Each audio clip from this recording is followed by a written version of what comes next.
నమస్కారం. నేను చందు. ఈ రోజుకు సంబంధించిన కరెంట్ అఫైర్స్ ఏమేమున్నాయో చూద్దాం. విక్రమ్ మిస్రీ 59 ఇయర్స్ విదేశీ వ్యవహారాల శాఖ నూతన కార్యదర్శిగా 2024 జూన్ 28న నియమితులయ్యారు. ప్రస్తుతం ఆయన జాతీయ భద్రత ఉప సలహాదారుగా ఉన్నారు. మిస్రీ 1989 బ్యాచ్కు చెందిన ఇండియన్ ఫారిన్ సర్వీస్ ఐఎఫ్ఎస్ అధికారి. ఇప్పటి వరకు విదేశీ వ్యవహారాల శాఖ కార్యదర్శిగా ఉన్న వినయ్ క్వాత్రా స్థానంలో 2024 జూలై 15న విక్రమ్ మిస్రీ బాధ్యతలు చేపడతారు. కామన్వెల్త్ కథానికల పోటీలో ముంబైకి చెందిన సంజనా ఠాకూర్ 26 సంవత్సరాలు ప్రథమ బహుమతి గెలుచుకున్నారు. ఈ పోటీలో ప్రపంచవ్యాప్తంగా 7,359 మంది పాల్గొన్నారు. ఈమెకు 5,000 పౌండ్ల నగదు లభిస్తుంది. వాణిజ్య ఈమె రాసిన బుక్ పేరు కామెంట్ చేయండి. వాణిజ్య బ్యాంకుల మొండి బకాయిలు లేదా స్థూల నిరర్ధక ఆస్తులు జిఎస్పిఏలు గత ఆర్థిక సంవత్సరం 23-24 చివరకు 12 ఏళ్ల కనిష్టమైన 2.8%కి పరిమితమయ్యాయి. ఈ విషయాన్ని reserve bank of India RBI 2024 June 27న విడుదల చేసిన ఆర్థిక స్థిరత్వ నివేదిక ఎఫ్ఎస్ఆర్ తెలిపింది. ప్రస్తుత ఆర్థిక సంవత్సరం 24-25 ముగిసే నాటికి ఇవి 2.5%కి దిగి వస్తాయని అంచనా వేసింది. మార్చి 2024 చివరి నాటికి కేంద్ర ప్రభుత్వం మొత్తం అప్పులు 171.78 లాక్స్ కోట్లకు పెరిగాయని ప్రభుత్వ అప్పుల నిర్వహణ త్రైమాసిక నివేదిక జనవరి నుంచి ఫిబ్రవరి 2024 పేర్కొంది. డిసెంబర్ చివరిలోని 166.14 కోట్లతో పోలిస్తే ఇది 3.4% అధికమని ఆర్థిక శాఖ తెలిపింది. భారత ఆర్మీకి 30వ చీఫ్గా ఉపేంద్ర ద్వివేది బాధ్యతలు చేపట్టారు. నేవీ చీఫ్ అడ్మిరల్ దినేష్ త్రిపాఠికి ఉపేంద్ర సహాధ్యాయి, బాల్యమిత్రుడు కూడా. భారత army chief general Manoj Pandey ఆదివారం పదవీ విరమణ చేయగా ఆయన స్థానంలో లెఫ్టినెంట్ జనరల్ ఉపేంద్ర ద్వివేది ఆ బాధ్యతలు చేపట్టారు. ఇప్పటికే నేవీ చీఫ్గా కొనసాగుతున్న అడ్మిరల్ దినేష్ త్రిపాఠికి జనరల్ ఉపేంద్ర ద్వివేది సహాధ్యాయి అంటే ఫ్రెండ్, చిన్ననాటి మిత్రుడు కావడం విశేషం. భారత రక్షణ దళాల చరిత్రలో ఇది అపూర్వమైన ఆత్మీయ ఘట్టం.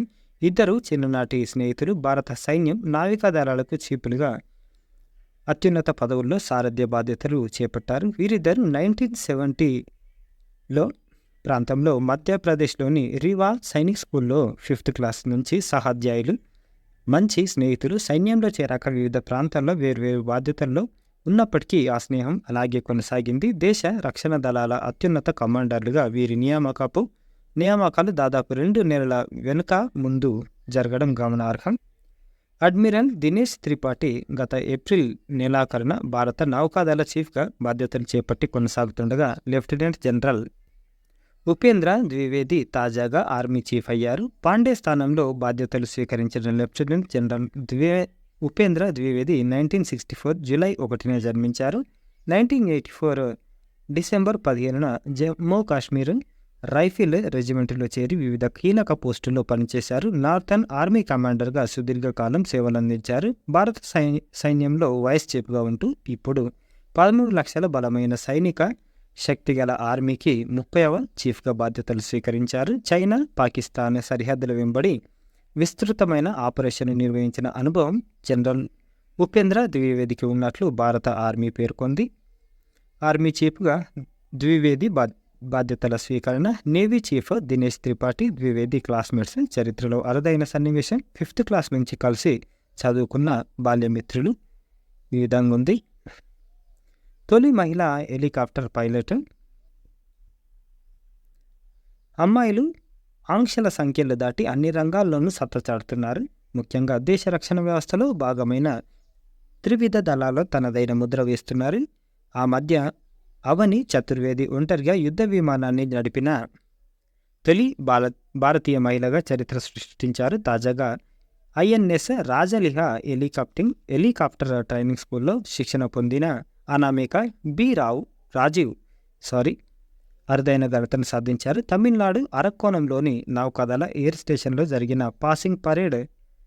పాసింగ్ అవుట్ పరేడ్లో సబ్ లెఫ్టినెంట్ హోదాలో ప్రతిష్టాత్మక గోల్డెన్ వింగ్స్ను అందుకున్నారు. అనంతరం భారత నౌకాదళంలో మొదటి మహిళా హెలికాప్టర్ పైలట్గా నియమితులయ్యారు. దీంతో అనామిక సీ కింగ్స్ ఏఎల్హెచ్ ధ్రువ్స్ చేతక్ MH-60R వంటి హెలికాప్టర్లు నడపడానికి అర్హత సాధించిన మొదటి అమ్మాయి. ఈ విమానాలు యాంటీ వైరసీ, సెర్చ్ రెస్క్యూ, నిఘా కోసం వాడతారు. ఇందుకోసం ఆమె 22 వారాల కఠిన శిక్ష పూర్తి చేసుకున్నారు. మహారాష్ట్ర తొలి మహిళా సీఎస్గా సుజాత సౌనిక్ రికార్డు. మహారాష్ట్ర ప్రభుత్వ ప్రధాన కార్యదర్శిగా సీనియర్ ఐఏఎస్ అధికారిని సుజాత సౌనిక్ నియమితులయ్యారు. ఐఏఎస్ అధికారి నితిన్ ఖరీర్ పదవి విరమణ అనంతరం సుజాత సౌనిక్కు బాధ్యతలు అప్పగించారు. దక్షిణ ముంబైలోని రాష్ట్ర సచివాలయం మంత్రాలయంలో ఆదివారం సాయంత్రం జరిగిన కార్యక్రమంలో సౌనిక్ బాధ్యతలను స్వీకరించారు. రాష్ట్ర చరిత్రలో అత్యున్నత పదవిని చేపట్టిన మొదటి మహిళగా రికార్డు సృష్టించారు. 1987 ఐఏఎస్ బ్యాచ్కి చెందిన సుజాత మరో ఏడాది పాటు పదవిలో ఉంటారు. ఆమె భర్త మనోజ్ సౌనిక్ కొన్నేళ్ల క్రితం ప్రధాన కార్యదర్శిగా చేశారు. ఇప్పుడు రాష్ట్ర హోంశాఖ అదనపు ప్రధాన కార్యదర్శిగా ఉన్నారు. ఇక అంతర్జాతీయం. China చాంగే 6 record. చైనా ప్రయోగించిన లూనార్ ప్రోబ్ చాంగే 6 మిషన్ చంద్రుని అవతలి వైపు నుంచి మట్టిని సేకరించి భూమికి తీసుకువచ్చిన మొట్టమొదటి మిషన్గా రికార్డు సృష్టించింది. 53 రోజుల తర్వాత చంద్రుడిని చేరుకొని రోబోటిక్ ల్యాండర్ సాయంతో మట్టిని సేకరించి భూమికి చేరుకుంది. తీస్తా నదీ జలాలపై భారీ ప్రాజెక్టు. భారత పర్యటనకు వచ్చిన బంగ్లాదేశ్ ప్రధాని షేక్ హసీనాతో భారత ప్రధాని మోదీ జరిపిన చర్చల్లో తీస్తా నదీ జలాలను పరిరక్షించుకునే భారీ ప్రాజెక్టు నిర్మాణానికి, దీంతో పాటు డిజిటల్ రంగం, నౌకాయానం, రైల్వే, అంతరిక్షం, హరిత సాంకేతికత, వైద్యం, ఔషధాలు వంటి రంగాల్లోనూ ఒప్పందాలు కుదిరాయి. ప్రాంతీయం. దివ్యాంగులకు 5% రిజర్వేషన్లు. ఉన్నత విద్యా సంస్థల్లో దివ్యాంగులకు కనీసం 5% రిజర్వేషన్లు కల్పించాలని తెలంగాణ రాష్ట్రం నిర్ణయించింది. కేంద్ర ప్రభుత్వం రూపొందించిన పర్సన్ విత్ డిజబిలిటీస్ 2016 చట్టానికి అనుగుణంగా ఈ మేరకు చర్యలు తీసుకోవాలని చెప్పింది. హార్టికల్చర్ వర్సిటీకి అవార్డు. శ్రీ కొండా లక్ష్మణ్ ఉద్యాన విశ్వవిద్యాలయం పరిధిలోని కూరగాయల పరిశోధన కేంద్రానికి జాతీయ ఉత్తమ పరిశోధన కేంద్రంగా 23-24 ఏడాదికి గాను అవార్డు దక్కింది. గుజరాత్లోని నవసారిలో జరుగుతున్న దుంప పంటలు వార్షిక సమావేశంలో ఈ అవార్డు అందుతుంది. స్పోర్ట్స్. హ్యాట్రిక్ స్వర్ణంతో జ్యోతి ట్రయం. భారత మహిళల కాంపౌండ్లో జ్యోతి సురేఖ, అదితి స్వామి, పర్నీత్ కౌర్ త్రయం దూసుకెళ్తుంది. తాజాగా 3వ అంచె ప్రపంచ కప్లోని కాంపౌండ్ మహిళల జట్టు స్వర్ణాన్ని ఈ భారత బృందం సొంతం చేసుకుంది. ఈ ఏడాది జరిగిన 3 ప్రపంచ కప్పుల్లోనూ బంగారు పతకాలతో ఈ త్రయం హ్యాట్రిక్ కొట్టింది.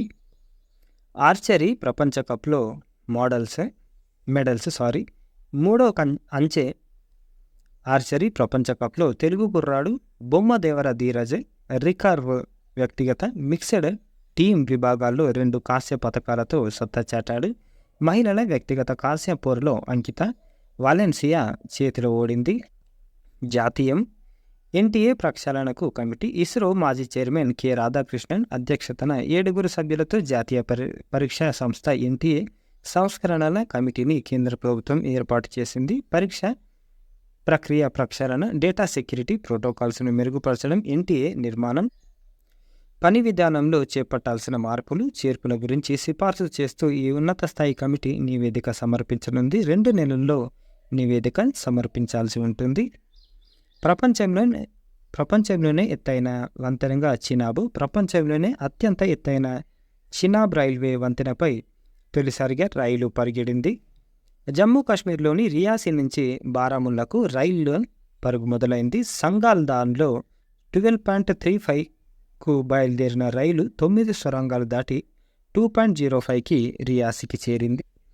Gender gap index. ప్రపంచ ఆర్థిక ఫోరం 2024 జూన్ 18న edition global gender gap report విడుదల చేసింది.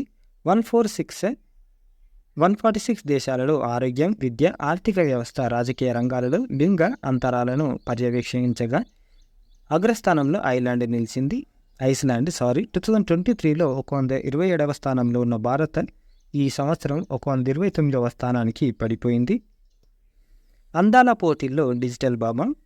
ప్యాన్ వ్యూ అనే సంస్థ నిర్వహిస్తున్న అంతర్జాతీయ అందాల పోటీల్లో భారత్కు చెందిన జారా సతావరి ఈమె పేరు టాప్ 10 తుది జాబితాలో నిలిచింది. ఈ జారా అమ్మాయి కాదు, కృత్రిమ మేధతో ఆర్టిఫిషియల్ ఇంటెలిజెన్స్ ఏఐతో సృష్టించిన ఓ డిజిటల్ భామ. మిస్ వరల్డ్ పోటీ లాగానే ఇందులో గెలిచిన వారికి మిస్ ఏఐ టైటిల్ ఇవ్వనుంది. అయోధ్యలో మ్యూజియం ఆఫ్ టెంపుల్స్. అయోధ్యలో 650 కోట్లతో మ్యూజియం ఆఫ్ టెంపుల్స్ నిర్మాణానికి టాటా సన్స్ చేసిన ప్రతిపాదనకు ఉత్తరప్రదేశ్ ప్రభుత్వం అంగీకారం తెలిపింది. మ్యూజియం ఆఫ్ టెంపుల్స్ కోసం రూపాయి నామమాత్రపు అద్దె ప్రాతిపదికన టూరిజం శాఖకు సంబంధించిన స్థలాన్ని 90 ఏళ్ల పాటు లీజుకు తీసుకున్నారు. కార్పొరేట్ సోషల్ రెస్పాన్సిబిలిటీ CSRలో భాగంగా టాటా సన్స్ ప్రతినిధులు గతంలోనే తమ ప్రతిపాదనను కేంద్రం దృష్టికి తీసుకెళ్లగా యూపీ రాష్ట్ర ప్రభుత్వాన్ని సంప్రదించాలని సూచించింది. ఇందులో భాగంగా దేశంలోని ప్రముఖ ఆలయాల నమూనాలను ఇక్కడ తీర్చిదిద్దనున్నట్లు తెలిపారు. దీంతోపాటు టెంపుల్ సిటీ అయోధ్యలో మరో 100 కోట్లతో టాటా సన్స్ చేపట్టనున్న వివిధ అభివృద్ధి పనులకు మంత్రివర్గం ఆమోదం తెలిపింది. పురాతన చారిత్రక కట్టడాలకు పర్యాటక ప్రాంతాలుగా మెరుగుదిద్దడంతో పాటు లక్నో, ప్రయాగ్రాజ్, కపిలవాస్తు ప్రాంతాల్లో PPP పద్ధతిలో హెలికాప్టర్ సేవలను అందుబాటులోకి తీసుకురావాలని కేబినెట్ నిర్ణయించింది. నాటో సెక్రటరీ జనరల్గా మార్క్ రుట్టే. ప్రపంచంలోనే అతిపెద్ద సైనిక కూటమి నార్త్ అట్లాంటిక్ ట్రీటీ ఆర్గనైజేషన్ నాటోకు తదుపరి సెక్రటరీ జనరల్ డచ్ ప్రధానమంత్రి మార్క్ రుట్టే నియమితులయ్యారు. 2024 అక్టోబర్ 1 నుంచి రుట్టే సెక్రటరీ జనరల్గా తన విధులను స్వీకరించనున్నారు. ఉక్రెయిన్లో యుద్ధం కొనసాగుతున్న వేళ ఐరోపా భద్రతకు కీలకమైన సమయంలో మార్క్ రుట్టే బాధ్యతలు చేపట్టనున్నారు. Model questions. గ్రామాలకు హైస్పీడ్ ఇంటర్నెట్ నెట్వర్క్లను అందించి డిజిటల్ విజ్ఞానాన్ని పెంపొందించే లక్ష్యంతో ప్రధాని మోదీ ఏ రోజున డిజిటల్ ఇండియా కార్యక్రమాన్ని ప్రారంభించారు? జూలై 1, 2015. భారత్లోని 6.25 lakhs గ్రామాల్లో 2.5 లక్షల పల్లెలకు బ్రాడ్బ్యాండ్ అనుసంధానత కల్పించడానికి డిజిటల్ ఇండియా ఛత్రం కింద భారత్ నెట్ కార్యక్రమం చేపట్టారు. 2024 మార్చి 18 నాటికి 2.11 లక్షల గ్రామ పంచాయతీలకు వైఫై అనుసంధానత కల్పించారు. 9.24 lakhs ఫైబర్ టు హోమ్ కనెక్షన్లను అందించారు. ఇంటర్నెట్, సమాచార ప్రసార సాంకేతికతలు అంటే టెక్నాలజీ సామాజిక ఆర్థిక పురోగతికి ఎంత కీలకం అనే విషయాన్ని ప్రపంచ ప్రజలకు తెలియజేయడానికి డిజిటల్ అంతరాలను అధిగమించడానికి ఏ తేదీన ప్రపంచ టెలికమ్యూనికేషన్ సమాచార సంఘ దినోత్సవాన్ని జరుపుకుంటారు? May 17. WTISD world telecommunication and information society day నిర్వహిస్తారంటే మే 17. ఈ ఏడాది WTISDని digital innovation for sustainable development అనే థీమ్తో నిర్వహించారు. 4 ఏళ్లకు ఒకసారి జరిగే అంతర్జాతీయ టెలికమ్యూనికేషన్ల ప్రామాణీకరణ మహాసభ WTS వరల్డ్ టెలికమ్యూనికేషన్స్ స్టాండర్డైజేషన్ అసెంబ్లీను 2024 అక్టోబర్ 15 నుంచి 24 తేదీల్లో ఎక్కడ నిర్వహించనున్నారు? ఢిల్లీ. ఐక్యరాజ్య సమితి అనుబంధ సంస్థ అయిన అంతర్జాతీయ టెలికమ్యూనికేషన్ యూనియన్ దీన్ని నిర్వహిస్తుంది. ప్రపంచ దేశాలకు రేడియో స్పెక్ట్రమ్ పంపిణీ, ఉపగ్రహాల లక్ష్యాల కేటాయింపు, ప్రపంచవ్యాప్త ప్రమాణాల నిర్దేశం, వర్తమాన దేశాల్లో టెలికమ్యూనికేషన్ వ్యవస్థల ఏర్పాటు బాధ్యతలను ITU నిర్వహిస్తుంది. సైబర్ మోసాల వల్ల 2023లో భారత్లో వినియోగదారులు ఎంత మొత్తాన్ని పోగొట్టుకున్నారని జాతీయ నేర గణాంక సంస్థ NCRB నివేదిక పేర్కొంది. 7,489 కోట్లు. చినాబుపై చిక్బుక్ ఇందాక మనకు వచ్చింది కదా, ఇది ఇప్పుడు అందరి దృష్టి చినాబు బ్రిడ్జి పైన ఉంది. ఎత్తైన కొండలు, సుందరమైన హిమాలయాలు, పర్వతాల నడుమ మేఘాలను తాకుతున్నట్లుగా నిర్మించిన అద్భుతమే చినాబ్ రైల్వే వంతెన ప్రపంచంలోని అత్యంత ఎత్తైనదిగా రికార్డు సృష్టిస్తుంది. ఇటీవల బ్రిడ్జిపై నిర్వహించిన ట్రయల్ రన్ విజయవంతమైంది. దీనికి సంబంధించిన పూర్తి వివరాలు మళ్ళొక వీడియోలో చూద్దాం, చిన్నదైనా బాగుంటుంది. Word of the day venomous. విషపూరిత, హానికారక. The adjective venomous describes an organism that produces venom, a toxic substance used to injure or kill other creatures, and certain marine creatures that can inject venom through bites or stings. Synonyms, same meanings: poisonous, toxic, harmless, non-toxic, opposite words.